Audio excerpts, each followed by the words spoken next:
I think the most important thing a parent can do is think their child is amazing and capable, and like, you've got this. Like, I know you've got this. You're super smart. Like, you can do this. Like, I believe in you. And I like always, obviously, Jess is like an incredible human being. And I saw that underneath all of the chaotic decisions that were being made. It was like, what's in there is so beautiful and so powerful. Like, letting that come out. I mean, what is better than that?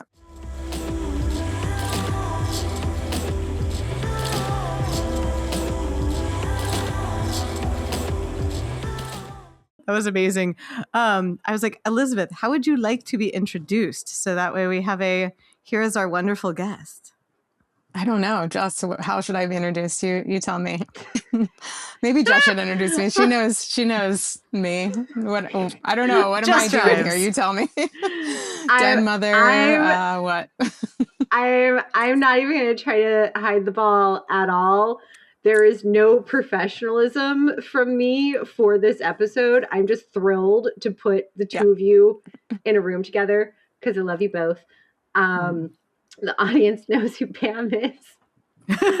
Elizabeth, Elizabeth, I met Elizabeth because she was a hairdresser in Philadelphia like 2 decades ago. And I was cutting my own hair with cuticle scissors. And her brother found that to be an atrocious problem. Objectively, he was not wrong. And he literally marched me over to her after a runway show and knocked the wig that I'd been dressed in off my head and said, Liz, look at this girl's hair. She needs you. And I ended up needing Elizabeth, but she did some fantastic things with my hair, but what I really needed was her in my life. Thus began a 20-year love affair of, Yes. And her main relevance to the podcast is that she's the mother of is he still nonverbal? Completely nonverbal, yes. Yeah, completely nonverbal autistic child. And it's a significant and I think actually problematic in that it causes problems gap in most discussions of autism among the level 1 or formerly Asperger's or ADHD kind of end. We don't talk to the caretakers of nonverbal folks that often. That's a good introduction. I like that. That was a phenomenal introduction. I love that you're like, this isn't professional. I'm like, that was so professional. I was like, blah, blah. Here's what's personally important to me. I'm really excited to listen to the two of you talk to each other. Whatever. Cuticle scissors, autism spectrum. There actually is a link, and that's the reason that Elizabeth is double interesting to have here is because teenage me, as she was fixing, just call it like literally correcting issues that I had caused to my hair, she was also coming up with what I would later learn similar tools and skills for neurodiverse people. And I really think, Elizabeth, I really think you were coming up with these like out of a internal bucket of creativity. I mean, I would say like 90% of the people in our little family were not definitely neurodivergent for sure. Like they were not, I think everybody was on the spectrum in some way or another. None of us in the collection of hair models that you had, none of us had like the finances or courage to see a mental health professional. Like we're all just like trying to make it work. Oh. I was curious about two things from things that both of you said. One, like that stuck out to me, the courage to see a mental health professional part, because I think of like as a mental health professional, I feel like since I'm on the inside of it, I'm like I'm a very unscary person. But I also know that like being like, oh, why don't I unpack things? Like I have talked to people that like once they do make contact with a mental health professional, they're like, yeah, I've been thinking about doing this for years. and that it's more about like the implications thereof of once I start this, what will happen? And I was curious, is that what informed that? And then I also was curious about like what were the things that were in Liz's giant box of tricks. It's like I want to know what's in the circus box. So I was like, we could do either question first. I was like, circus box first. Oh no, mental health first. But those were my queries. So the one that always stuck in my head and is most vivid, two decades later, was the Good Idea, Bad Idea book. So how does one categorize, like, what are the metrics for, is this good idea or is this bad idea? Well, so it started with just, Jess, you should get a notebook and keep track of what was a good idea and what was a bad idea. And I asked that same question. I'm like, how does one categorize these things? And Elizabeth, basically, the response was something along the lines of, well, you can come to me and we can talk through whether that was, or ideally whether it would be a good idea or a bad idea. And then, once you've kind of got some examples, you can go from there. Excellent. So then you can make bigger schemas. Advice from a wiser person. And where was your source of good idea, bad idea? That was I think around the time that I took your debit cards away from you. So you weren't giving money to people that you shouldn't be giving them to. And I said, when you need money, you come and you say, I'm going to ask you. And then your bank account won't be empty. So yeah, she was the sweetest, but yeah. You provided the just training wheels. Yeah. Literally. Oh. So I was like, where did you learn the systems for this for yourself? Like to be like, oh, this would be a good way of managing all of this. I just made it up as I went along, which I'm still doing as a parent. So, I mean, I think I was going to say, yeah, I guess you kids, but you guys were my first, people outside of myself that I loved so dearly and wanted to protect everyone and save them, mostly from themselves, and seeing a lot of traumatic experiences that everybody is playing out like in their daily lives. And they were so young and innocent and wild. And I guess I just wished I had had that kind of person in my life when I was younger. It just was such I mean, I didn't do it because I wished it, but I was like, oh, I get to like be love for these amazing humans. So yeah, it's like you get to be the grown up that you're like, I did not have this grown up, but now I am the grown up. Yeah. And not that I don't know if I mean, I guess we could all use like somebody who's older and wiser, right? To be like, maybe not the best idea, Yes. But because I got to make all the mistakes, I have a lot more wisdom. I also like that you basically gave Jess a tool not to be like prescriptive of being like, it is I who knows the good and bad ideas, but be like, hey, Jess, like, let's do some collaboration here where you can collect some data and then we can go over the good ideas and bad ideas and you can draw your own conclusions. From what I recall, the explicit purpose was for me to have a data set that was properly labeled to then be able to like truly like training wheels, not like I'm going to push you around in a little red wagon for the rest of your life, but like, all right, we're going to build a system for this.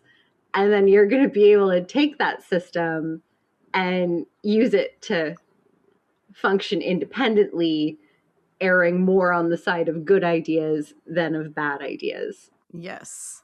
It also sounds like that set you up brilliantly to be a parent, but also I'm curious, like, what it taught you about yourself. Like, do you see yourself reflected in your kiddo? Like, do you see a totally different experience? Like, how does your experience having been like den mother to this collection of humans then affect with your human now? That was a really multi-part question. No, I mean, it's really perfect, I mean, exactly what Jess said, like even in the way that I am with Leo is that my whole thing for him is I want him to feel empowered in his life and capable, period, right? Like the tools that I gave anybody, like the best thing we can ever do for our children, especially if they're on the spectrum of some sort, and especially if they're non-speaking or like severe, as we call it, the best thing they can do is feel capable in the world, right? Like I think there's an epidemic of parents overdoing for their children.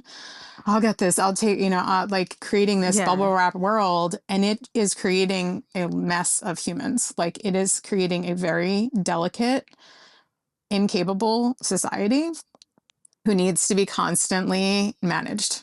And it's like, I let Leo learn. We call it presuming competence in, the non-speaking world is like the big thing. But a lot of people, they stop at a certain like, oh, I presume they're competent in this way. But then like, oh, I still need to overdo for them, But like with Leo from a very young age, I'm like, you got this, buddy. Like he's like cooking eggs. He's 8 years old. He cooks eggs in a cast iron pan, like by himself for breakfast. Yeah. I know quote unquote typical children who are 15 years old who can't do that. I think the most important thing a parent can do is think their child is amazing and capable and like, you've got this. Like, I know you've got this. You're super smart. Like you can do this. Like, I believe in you. And I like always, obviously, Jess is like an incredible human being. And I saw that underneath all of the chaotic decisions that were being made. It was like, what's in there is so beautiful and so powerful. Like letting that come out. I mean, what is better than that? Like just for the humans around you, right? So I think that for sure prepared me to be a parent of Leo. And I know that he chose me probably for this reason. It's like, he's like, you've had the training. You're a den mother to like 25 people. You can handle one of me. So exactly. I would say it's probably equal. I would say it's about equal. One of him equals 25 of them. I'm laughing only because I have significant firsthand experience of what all of us were like. And I'm laughing because even Pam cannot imagine what the combined chaos volume of all of us was. That's what I was imagining as I was just like, okay, what if I replicated Jess like 25 times? And I was like, oh. And I think about even what if I replicated me 25 times? It would be basically it would be a collection of 50 feral raccoons. Except then half of them really don't get along in various combinations. And so there's also like constant like strife. So the raccoons are fighting in the trench coats. Between a bunch of people who have difficulties, different types of difficulties communicating with each other. Right. Yeah. I'm curious, how's Leo's receptive language? I ask because I worked with, like when I was doing my traineeship for therapy stuff, I worked with a lot of kiddos on the spectrum. And one that I worked with was nonverbal. He mainly communicates through now like signs and also like, what's it called?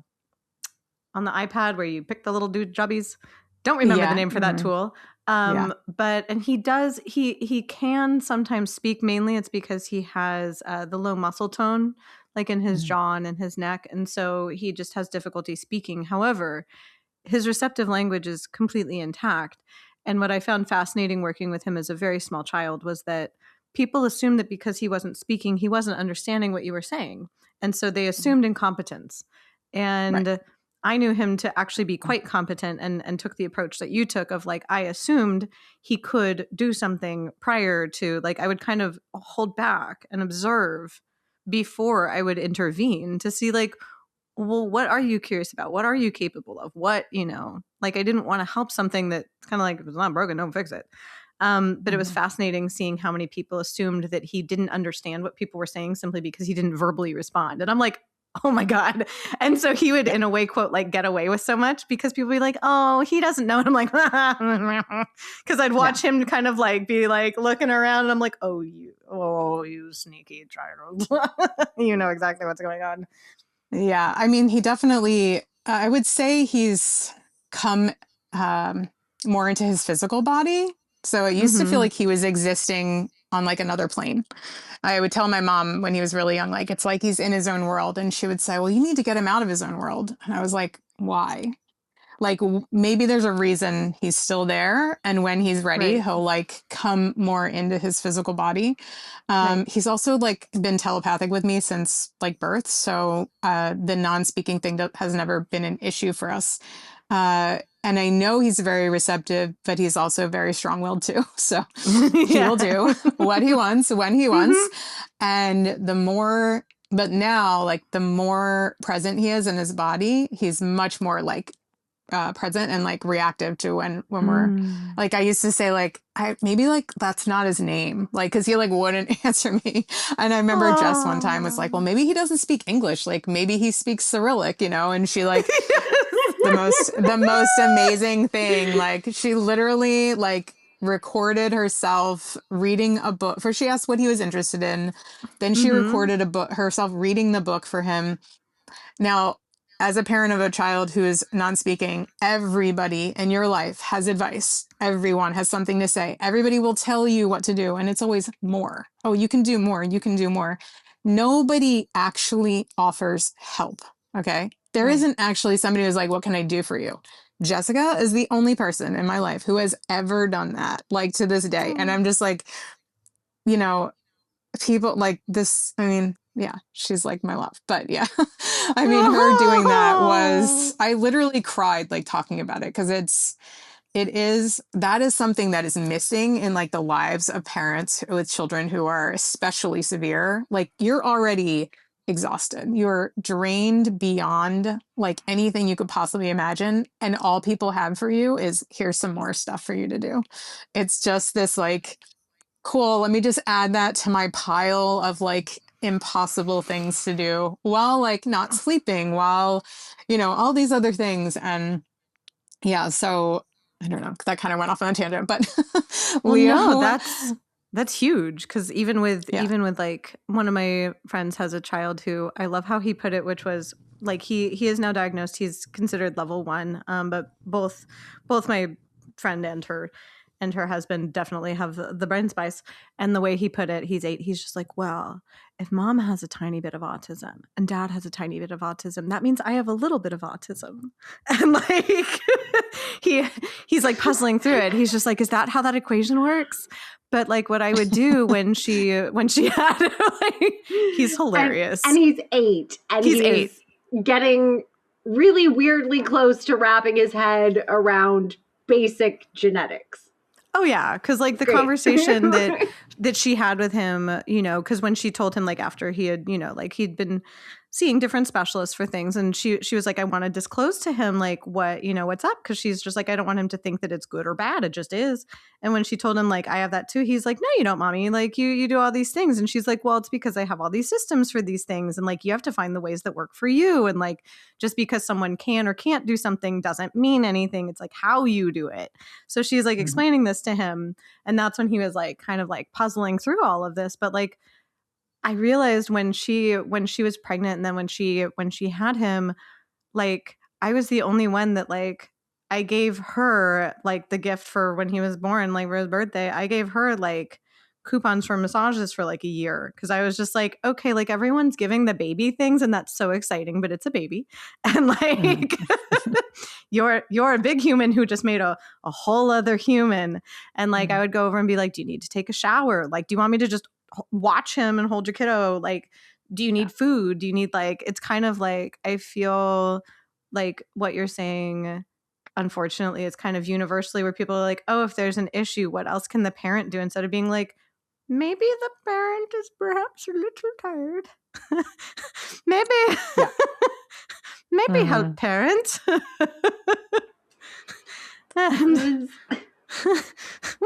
Elizabeth was telling me, you know, people kept saying to her, read to him more in English, read more. And it was not connecting. And so my brain went, well, what if it's just not the right language? What if he doesn't like English? What if he'd like it to... I have access to basic Serbian, like, you know, like B1 level. Excellent. Wait, good idea, bad idea. feels like probably a good idea. If it's a bad idea, what are the potential risks? No potential risks, right? Like That. little, Mm-hmm. I'm like 400 dinar, which is about $4 to buy a, cognitive level appropriate book on the ocean, couple of hours to like go through it. No risks. Right. And so I had someone help me mostly get the pronunciation right. And then a few weeks later, they asked me, did it work? And I'm like, well, I don't necessarily know if the kid likes Serbian any better than English, but Liz feels like someone cares about her. So that's really something, right?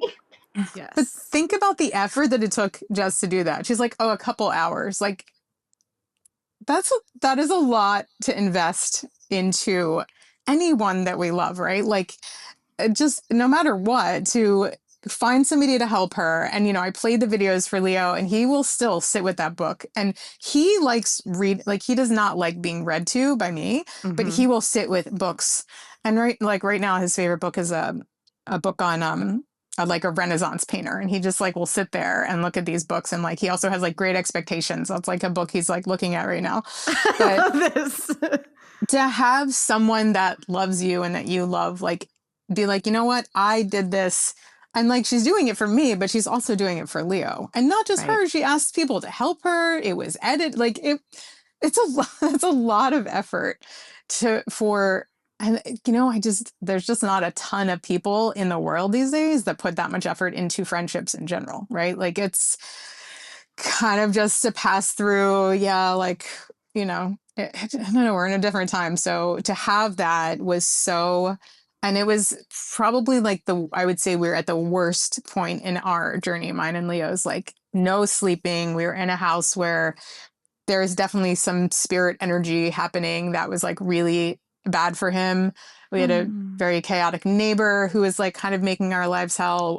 His father and I were splitting up. There's just like a lot of things happening. So to have like anybody like actually give a shit like that much, and like, Jess, you and I could go for a year without talking sometimes, like 6 months, maybe 6 months, right?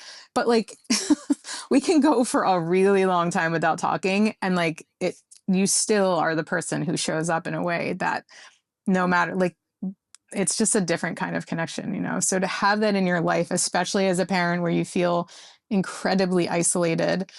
I grew up and I raised these amazing humans as a den mother. And I'm a very social person. I love to talk. I love to connect. And I'm like living with a silent human being as the only person I interact with, sometimes for days at a time. Wow. It's kind of like a really wild situation to be in.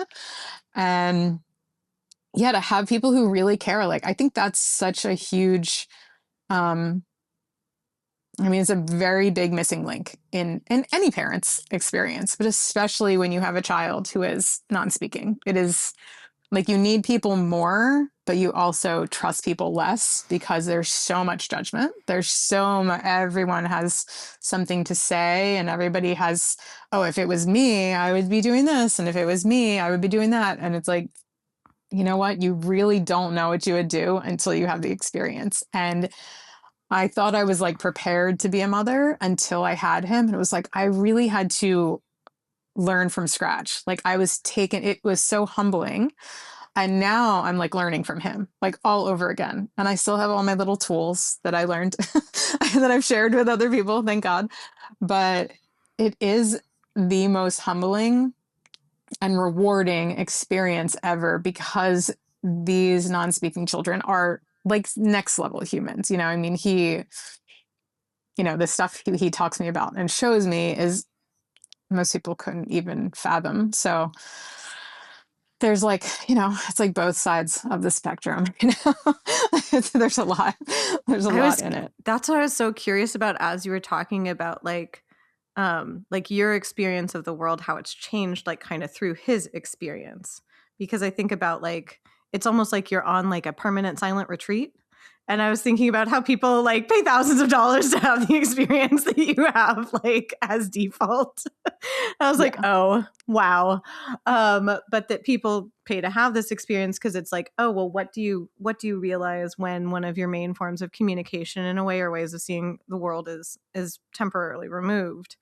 And so I was like, oh, like what, I guess like what has it revealed to you, or what is it currently revealing to you, like seeing the world with him or through him? I mean, it started when I was pregnant with him. And the first thing he told me when I was pregnant, first he said he was a boy. I heard a boy's voice say, "I love you, mommy," the day that I found out I was pregnant. And it was so clear. And then the next thing he told me was not to believe the like doctors. It was like along the way, there were like certain things that happened, and he would just say like, "Don't believe the experts." And it would be like, experts.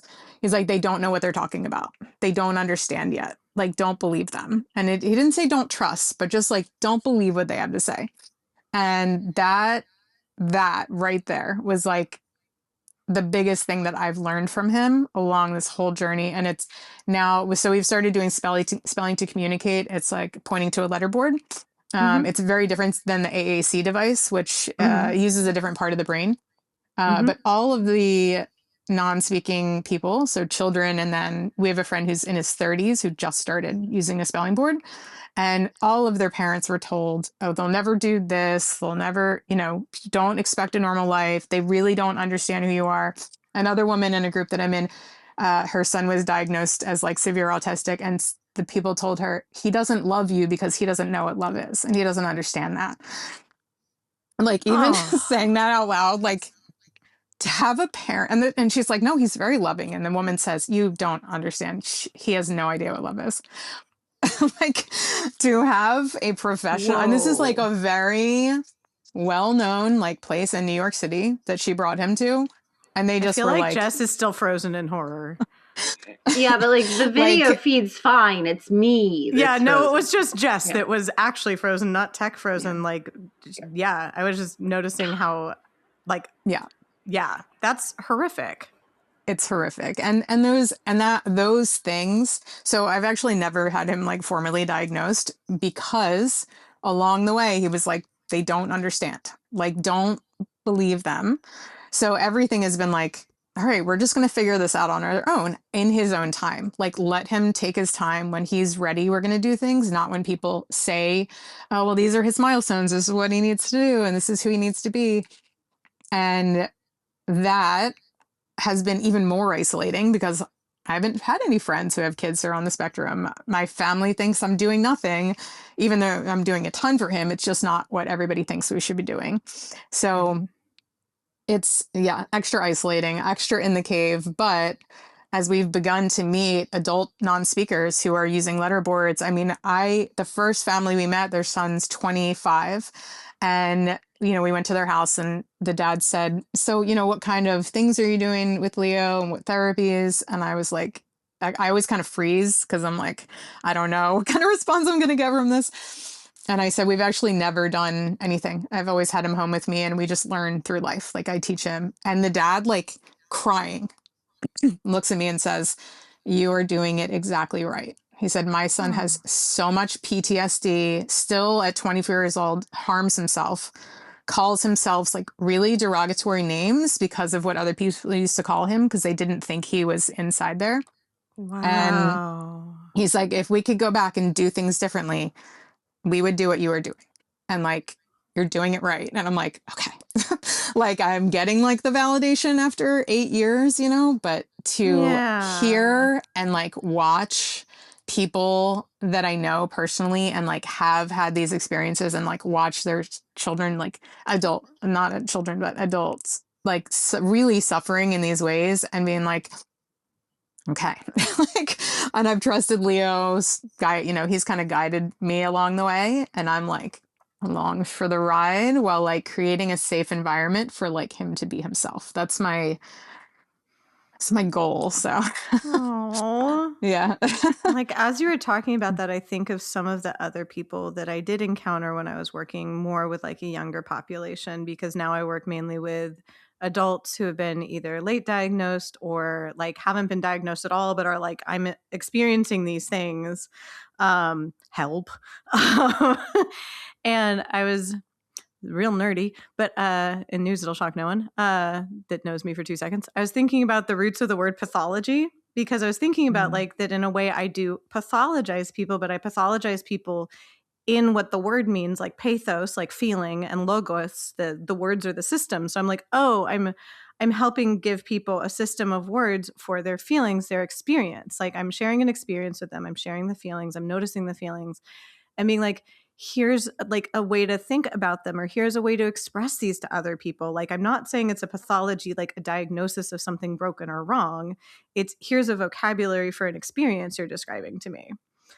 And I was like, oh, that's so different than how I perceived a lot of people, because I had to write exactly those reports that you're talking about like which milestones were hit or like things like that. And like the reason why I would write them the way that I would was so that kids would still have services. Because I saw, for instance, like there are some kids that really, really thrived with like occupational therapy and physical therapy, things like that, that help them feel better regulated in their bodies. And it's like, that's not my area of specialty, but I was like, okay, if something that I'm writing can help someone have access to something that helps them feel better, that helps them like feel better in the world, I'm like, of course I'll do that. But I hated writing them from like a deficit point of view, or like, oh, this person is supposed to be able to do this. And it's like, no, I want people to be able to navigate the world however they feel good navigating the world. And same thing when like working with kids, like I remember there was an agency that I worked for 2 weeks that was ABA therapy. And I hadn't learned about ABA therapy at this point. And like ABA is horrific. It basically is like punishing people for having their own sense of agency, and it's terrifying them into basically masking. And like when I actually learned more about what it was, I was like, oh, that's a yike. Because like when I was working with kiddos, what I would do is basically floor time and play therapy and like enter their world and like help them explore like their competencies, help them feel good about the things that they were doing. And so I was like, oh, there's a lot of things in my field that are terrifying and probably deeply harmful. And hearing from adults and hearing, like I worked with several nonverbal kiddos, but I haven't worked with any nonverbal adults. But I've heard accounts of exactly what you're talking about, that it's like people are treated as like not human, and not human in like the, the way of like you're more evolved or you're, a spiritual being, but in a like degrading way. And I was like, that's chilling. Yes, it is. It is. And I just, especially when you have a child who's non-speaking, like for me to send my child to other people who don't love him the way I do, right? Like it's hard enough to be a parent of a child who's like having a major meltdown, right? But now they're with somebody who doesn't love them deeply and maybe won't be very happy or have a reaction, or, and my son can't come home and tell me this is what happened today. Right. And we have a friend who's 8 years old, and he was in ABA therapy, and he's this very fluent speller, and he told his mom, I don't want to go there anymore. They're very mean to me. And his mother is a teacher, like she's a kindergarten teacher. And she said to the ABA therapist, I want to come in and like watch a session. And they said, no, you're not allowed in. He has to come in by himself. So like huge red flag. Like first, you're not allowing a child who's non-speaking to have somebody in there who knows him, no video, no anything. And he's like, I'm never going back there again. Like all of those things as a parent, and just sending your child who's so, again, even eloping, Leo was like a big runner for a long time. And I mean, run into traffic before, disappeared in store. I mean, it's terrifying. And they just go, it's like this explosion of energy, and like I have to move. And so all those things, like I don't trust other people to like have his best interests at heart and have the patience with him to be there and focus. And it's not even their fault. It's like when you have a classroom full of kids, or even 5 kids who are all running or all doing these things, nobody is meant to have a nervous system on alert 24 hours a day for this long, right? So I would understand a teacher being frustrated or these things. I get it. I also don't want to send my child there. And I don't want to send my child. I never wanted anybody to tell him who he was. Right. Who, like, this is who you are, and this is who, like, and me, like, this is who your child is going to be for the rest of his life. There's so many diagnoses, especially when it's severe at this point, of people telling a parent. And I think there's a thing that happens inside of a parent where, like, a piece of you dies. Like, there is a soul fracture that happens when somebody says, your child will never have a normal life. Your child will never do this. Like, it feels like a death for so many. And I've seen so many parents who have to come back from that. And I'm like, so glad that I never had to feel that. I just was like, yeah, like, and it's, what I'm doing is not for everybody, right? Like, I literally was not away from my child for the first 7 years of his life, ever, right? Like, I would go hiking or I would have clients occasionally, but we slept together. Because he would disappear in the middle of the night. So it's like, if he's in the room with me, I can make sure he's okay. Like, it is not, it is certainly not the easy path. I would never tell anybody that it's right for anybody else. Like, it was a huge commitment, but I was like, I know this is what our path is. Like, I know my purpose is, I came here to be Leo's mom. I came here to give him a voice. I came here to learn the lessons that he's teaching me to. And it is beyond exhausting, and it wasn't until I met my husband, who's not Leo's father, it's his stepfather, but that I really have somebody who's on my side, who's like, I mean, like Jess, like, I was just friends with this man and he had a daughter already. And I was talking to him about, I was taking Leo to the dentist. Like, that is a traumatic experience for a non-speaking. The first time I took him to the dentist, they had to wrap him in this thing and they gave him gas and he was like, knocked out wrapped in this like thing. It's crazy. Oh no. And I'm telling, my future husband about this. And he said, wait, listen, don't worry. We're going to fix little man's teeth together. I'm going to help you figure this out. I've got you. And I was like, I instantly felt my nervous system relax. And I remember, like, we were just friends at the time. And I remember thinking, like, God, whoever gets to be his wife is so freaking lucky. Like, oh my God, what an amazing, like, guy he is. So to have that, like, somebody else who was on my side and, he has the same just life views and everything as me. So to have that as a parent of somebody who's like, I've got this with you. Like, we're going to do this together. You don't have to do it alone.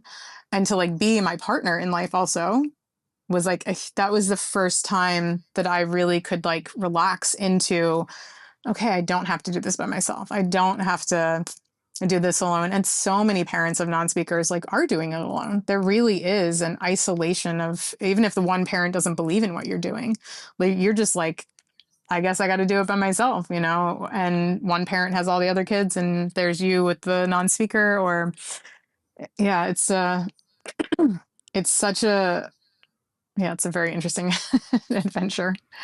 Well, there's like huge divorce rates amongst couples or separation rates amongst couples that have non-speaking children because of exactly what you talked about, of like, either the other parent, like, doesn't get it, or the other parent isn't able to kind of, like, have it in their capacity to kind of rise to the occasion to be a partner, like you're talking about. And it's like, okay, this is not for everybody. I understand that. But it's also then, like, I've only seen it from the outside, but, like, it is really tragic when then there's one parent who's, like, really kind of connected, in it to win it, is willing to do all the things to, like, regulate themselves in a way to show up for their kiddo. And the other parent's like, nah, I don't really got that. Nah, I'm gonna go and do something else.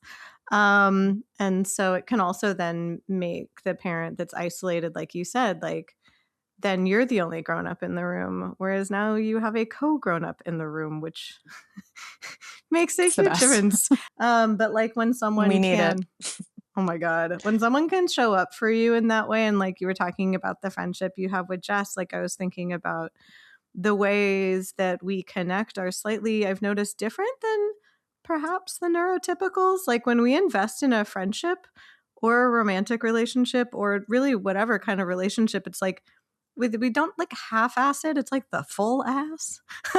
Like, there's no There's no like, oh, I'm your friend, but I just like send you like a cute photo every so often, and that's about it. It's like, I am in this.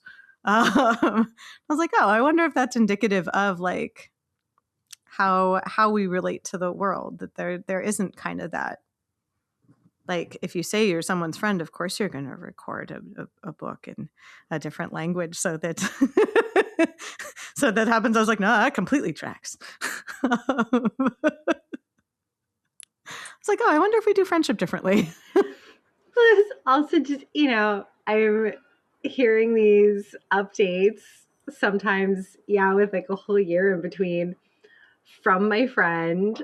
Also, at one point several years ago, her brother tried to rope me into the family pile on of, you've got to do something in this particular way.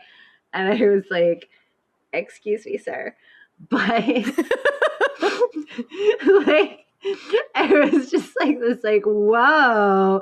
And so then it gets to this like reading thing, and it's like, for fuck's sake, can somebody try something? Like, could if there's a low or no risk creative angle that is not terrifying, because Pam, I think you're aware, at all levels of mental health support, people like you are not guaranteed. Right. And not even the norm. Right. I have learned, the longer I am in this field, not to throw my colleagues under the bus, because I have met some wonderful colleagues, and especially I feel really honored that like the people who have come to like Best Self Psych and want to like train with us or work with us or coach with us, like all of that, like everyone has been like, 12 out of 10 stellar. And it's like, but it's like the people who are drawn to this kind of work are drawn to it often because like they see themselves in it, because they have their own experiences, things like that. But like, how do I put it? People, every practitioner is still a person at the end of the day. And so it's kind of about what has that particular individual done for themselves so that they can open themselves to be available to other people's experiences, to other people's emotions, to be able to join with someone else, even though of course you're seeing it through your own lens, like you can't avoid that, you're a person, but it's like that you're able to step outside yourself and use all of that, but use all of that in the context of someone else's world. And that's the thing that I find is like the most difficult to train or impart to someone, and that it's just something that either evolves naturally, like because the person wants to, or sometimes it kind of doesn't. But then you get practitioners who, no matter what modality someone is practicing, it's like if someone can't really be present for someone else, it doesn't matter what like skill set you have. And also, regardless of modality, there's sort of is the starting principle to help people understand themselves and have an easier time navigating life, or is the main goal to fix all of these problems, broken parts, and if it's the other track, things can get really, really messed up really quickly. So for me, it was like, okay, like I'm on Elizabeth's side here. There's my understanding of psychology, of any kind of mental health support, and also of autism specifically, was very small compared to where it's at now, which is still not at your level. But even then, I was well aware that there was a concerning degree of possibility that, she takes Leo into some doctor and they end up not using an actual cattle prod, but, like truly like 19th century torture devices, and subject the child to treatment that I would not allow to be done to a cat. Right. Right. And it's like, all right, well, let's just like like not like be super aggressive and insistent. Like how is this helping? How is this helping? That's the main point of like, how is this helping? Like, that's even why like my friend chose to take her son in, because he was asking, like, he went to a few different schools and experienced bullying at different schools. And he also like physically has never been super duper coordinated, and it made him feel self-conscious. And so he had actually asked for extra help and wanted to go to like after school stuff to like, because as he put it, he's like, I want to be better at this. Which I'm like, I respect that. But he was asking about like why this is happening. Am I different? Like things like that. So he was inquiring about it. So that's what led her to be like, okay, like let's, like she was following his lead of like, let's find out more information about this, because she had a very different experience. She was diagnosed with ADHD when we were teenagers, and her parents told her she wasn't allowed to tell anybody. So she and I became like best friends, and like we've been like close for like, I just forgot how old I was. I was like coming on 30 years now. Like she and I have been super close. And so we were of course immediately drawn to each other because I wasn't diagnosed. I was just, wow, it's so weird that this one is so very, very smart, so very, very creative, so very, very odd. Because I had what I would describe as enough like extraordinary competencies that it made my struggling mostly internal and or invisible and or seen as like a quirk, as opposed to like, bruh, I need some help with this. And so I didn't know for a long time that my best friend, like, there's a reason. And so she didn't want her kid to have the same experience of like not knowing kind of, or like that there was any shame or that this had to be a secret or things like that. And she later then learned more about like autism and things like that, because I would say like, she is ADHD like me, though has not been formally assessed. She has very similar presentation. And so like, but she approached it like I did, of just like, oh, I want to learn more information about myself so that way I can treat myself better, and that way I can operate in the world better, like so that I feel more comfortable and I feel more at ease, and I like have this knowledge. Not that I don't care about how other people, like I want to be considerate of others, but I don't care if they think I'm odd. I am odd. That would be an accurate assessment. So I'm like, I'm not going to disavow anybody of that. But it's, yeah. I didn't pursue the diagnostic process with which to answer the question until like the 15th person that I liaised with because of my work writing about sex and relationships, who either had autism themselves or was an expert in autism, often, you know, sitting in the overlap of those two groups. Like literally like the 15th person who just casually was like, and when were you diagnosed? And I was like, with oh, this again. You know what? What's the most thorough process that I can access? I require significant differential diagnose. I want this to be, you know, really done properly, and let's just find out. Just find out, right? So I can either be like Sheldon and say, I've been checked and I'm not, or I can say, I've been thoroughly checked and I am. I love that I'm like, Jess, the patterns, the signs. Yeah. My stance is always like, okay, I'm odd. I was mostly homeschooled. We all know that, right? Like, okay. But then from that community, from the, you know, mostly level 1, formerly Asperger's, that kind of like the consistent, when did you discover you are one of us? And I'm like, the diagnosis by committee. Yeah, I'm like, we're just gonna find out. We're just gonna find out. Yeah. So I've got paperwork. Heck yeah. So I get accommodations in college in theory, but they don't actually give me the accommodations. That frustrates me so much, because that's literally the only reason why sometimes people are like, why would I get a diagnosis? I'm like, well, one, for like self-understanding, but also for like legal accommodations if you want them in like a workplace or in an educational setting. Like that's the only reason why I would like be like, yeah, go for it. I'm a freelancer, so in the workplace, I'm not entitled, right? Freelancer, independent contractor, no ADA protections. Right. And then when it comes to university, now at this point, every time there's some sort of like enrollment or onboarding for a, time period, they ask. And I've just started saying, well, it's the same accommodations I've asked for every time, which is simply subtitles or captions on all non-text materials. But now I have to ask you, because these are never provided, what exactly the point is of this ritual? Because I can just adapt. I've done that for most of my life. I just plan it's going to take me 3 times as long for audio format stuff because I'm going to have to listen to it 3 times.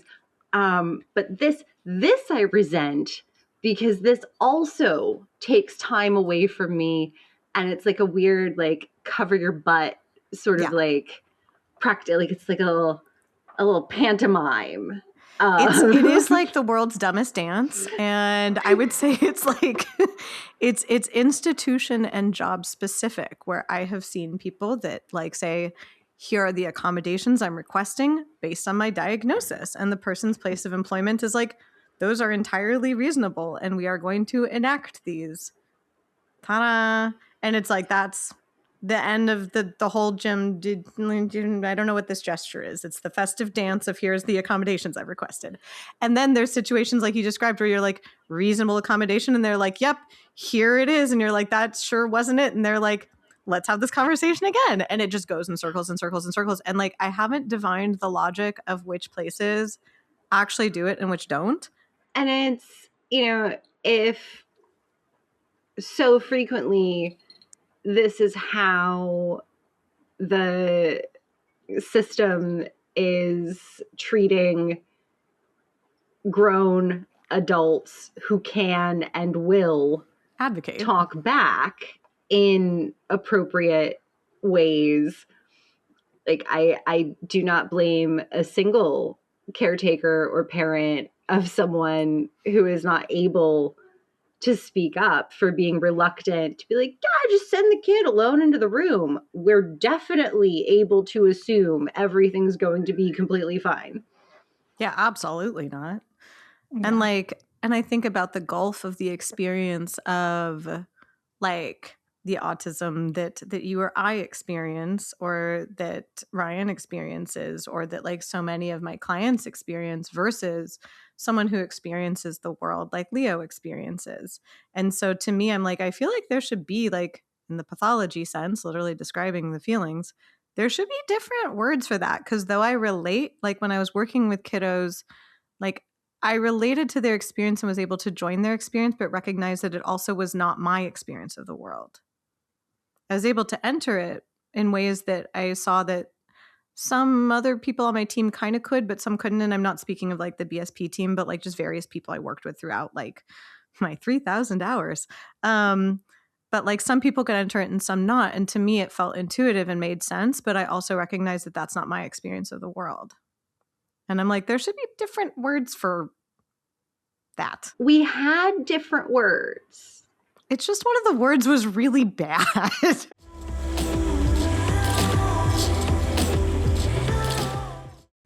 Thank you so much for listening to this episode of Neuroprovocateurs. Please join us on Substack, where you can find exclusive clips, resources, and community of the neurospicy variety. We are an independent podcast, so know that your support on Substack and beyond means the world to us, quite literally.